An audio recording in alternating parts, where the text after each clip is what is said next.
This week, the founder of Hindenburg Research announced that the firm was closing. Hindenburg was the prototypical short-selling firm. Its story is fascinating, and it has a software angle, too. Heather thinks about software. Hindenburg's business model was to research public companies and publish reports identifying alleged financial fraud, accounting tricks, and illegal business practices. It's named after the famous Hindenburg disaster, which the company notes was a human-made avoidable disaster.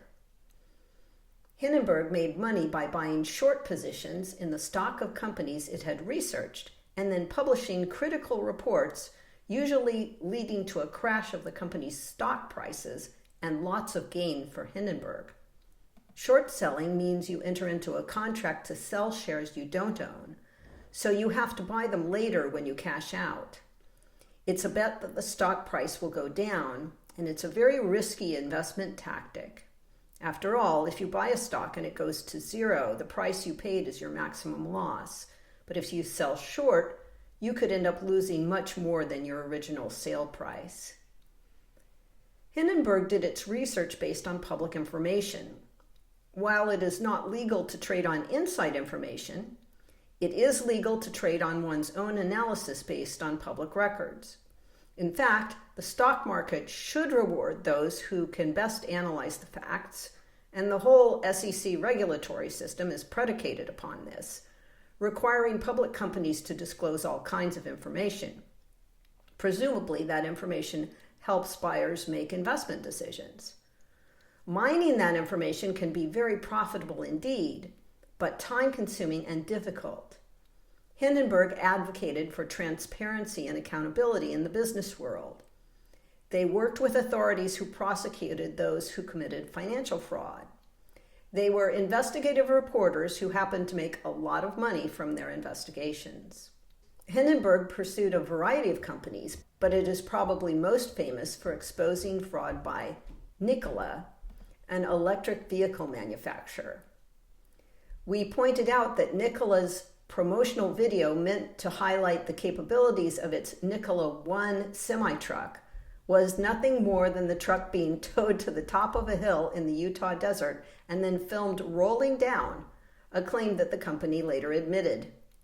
Hindenburg also wrote reports on the Adani business empire in India, as well as the regulators who were tasked with investigating it, and Icon Enterprises, which it said was like a Ponzi scheme.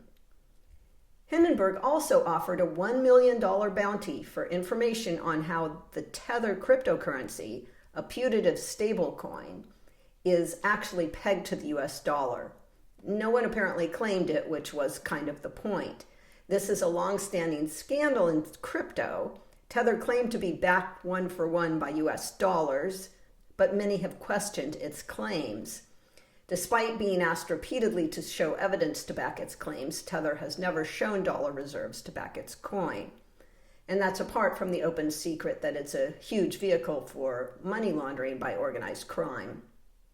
And what does this have to do with software? Well, the kind of data processing necessary to do sophisticated analysis of public company information would not be possible without a lot of automated number crunching.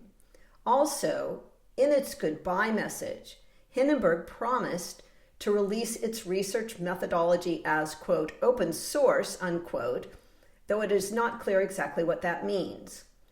The shutdown announcement said, quote, I plan to work on a series of materials and videos to open source every aspect of our model and how we conduct our investigations, close quote. The company does not appear to have done any open source release on GitHub, but if you know of any, please tell me in the comments. So this may simply mean disclosure of non-software methodology, but I have a lovely fantasy of an army of people using open source software to expose financial fraud. The announcement from Hindenburg's founder, Nate Anderson, is truly heartfelt, and I recommend reading it. I'll link to it in the comments. But it's not all about a personal journey. The SEC recently issued new rules about disclosure of short selling positions, and those rules go into effect soon.